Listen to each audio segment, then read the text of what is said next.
آپ کو کوئی لڈو کھلائے, آپ خوش ہوں گے جی مفتی صاحب کراچی سے رسگلہ لے کر آئے ہیں, میں ان کے لیے مٹھائی لے کر آیا ہوں کراچی سے نا. لیکن میں بتا دوں یہ آپ جب رسگلہ دیکھ رہے ہو خوش خوش کھا رہے ہو, میں کہوں یہ آپ کی زندگی کا آخری لڈو ہے. اب بتاؤ کریلے سے زیادہ کڑواہٹ اس لڈو میں آئے گی کہ نہیں آئے گی؟ آپ بولو گے مفتی صاحب کریلے کا لڈو کھلا دیتے کڑوا, یہ نہ کہتے کہ یہ آخری ہے, وہ آرام سے گلے میں اتر جاتا. لیکن یہ جو آخری کا لفظ آپ نے استعمال کیا یہ بہت ڈینجرس ہے. اب لڈو میں لڈو پن ختم ہو گیا, تو یہ کریلے سے زیادہ کڑوا ہے میرے لیے. ان کو پتا تھا یہ میرا آخری رمضان ہے, انہوں نے کہا بھائی اللہ نے پہلے بتا دیا کہ مرنے والا ہوں, تو یہ آخری رمضان کہاں گزاروں گا؟ مسجد میں. تو یہ وہ بوڑھے ہیں جن کی جوانی اچھے کاموں میں گزری, ان کو بڑھاپے میں تنہائی دور کرنے کے لیے, انسانوں کو بھی لفٹ کرانے کے لیے یہ تیار نہیں ہوتے. یہ کس کے لا لگائی ہوئی ہے؟ اللہ سے. میں دیکھتا تھا ان کے معاملات, میں بھی جا کے بیٹھا کرتا تھا ان کے پاس. اعتکاف ختم ہوا, گھر چلے گئے, تھوڑے دن تک بیڈ پہ پڑے رہے, اطلاع آئی کہ جی انتقال ہو گیا. ہم ہی کفن دفن جنازے میں شریک تھے. ایسی موتیں بھی ہم نے دیکھی ہیں, اور ایسی موتیں بھی دیکھی ہیں کہ ٹینشن سے اپنے آپ کو گولی مار لی, ٹینشن سے ٹرین کے نیچے آ گئے. ٹینشن, اور ٹینشن کیا ہے؟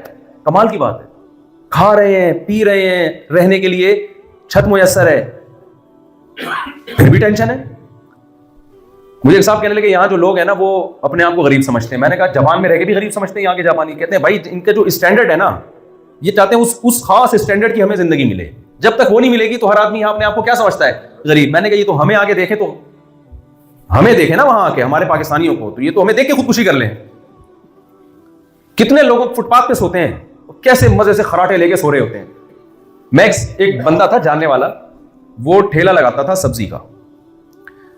ٹھیلے کے پیسے بھی نہیں تھے, ہم نے کہیں سے پیسے جمع کر کے اس کو ٹھیلا خرید کے دیا.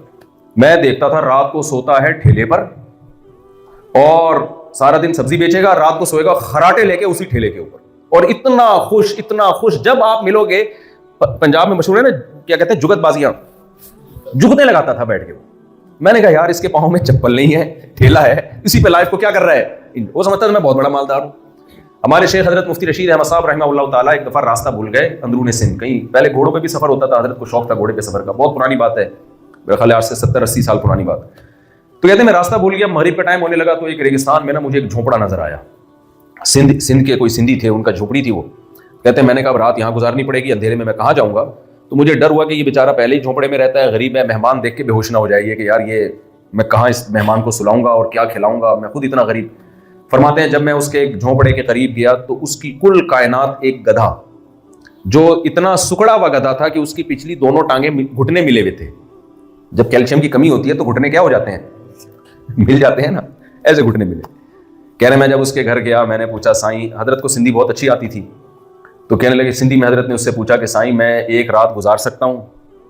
ظاہر ہے رات گزارنے کا مطلب کھانے کا انتظام بھی اور سونے کا انتظام بھی. کہتے ہیں وہ اتنا خوش ہوا مہمان کو دیکھ کر, اور سندھی میں حضرت کہا کرتے تھے, میں اس کو اردو میں بتاتا ہوں کہ سائیں قحط کا زمانہ تھوڑی ہے کہ ہمارے پاس کھلانے کے پیسے نہیں ہیں, قحط تھوڑی ہے, بارشیں برس رہی ہیں, اللہ کا دیا بہت کچھ ہے. اس گدھی اور جس کی 2 ٹانگیں ملی ہوئی ہے نا, اس کو کہہ رہے اللہ کا دیا کیا ہے, بہت کچھ ہے. تو دولت کے سائیڈ افیکٹ میں ایک بہت بڑا سائیڈ افیکٹ یہ کہ ناشکری پیدا ہونا شروع ہو جاتی ہے, تکبر آتا ہے, پیغمبروں کی باتوں کو اگنور کرنا شروع کرتا ہے انسان. اور ایک سائیڈ افیکٹ میں یہ بھی ہے ناشکراپن اور کی ہوس, یہاں ہوں تو اس سے آگے چلا جاؤں, اس سے آگے چلا جاؤں میں. اس کے بعد پھر کیا شروع ہوتی ہے, اتنا کچھ ہونے کے بعد بھی انسان سکون میں نہیں ہوتا, ٹینشن میں جاتا ہے. تو اس لیے میں جلدی سے بس 5 منٹ میں بات کو سمیٹ کے ختم کرتا ہوں.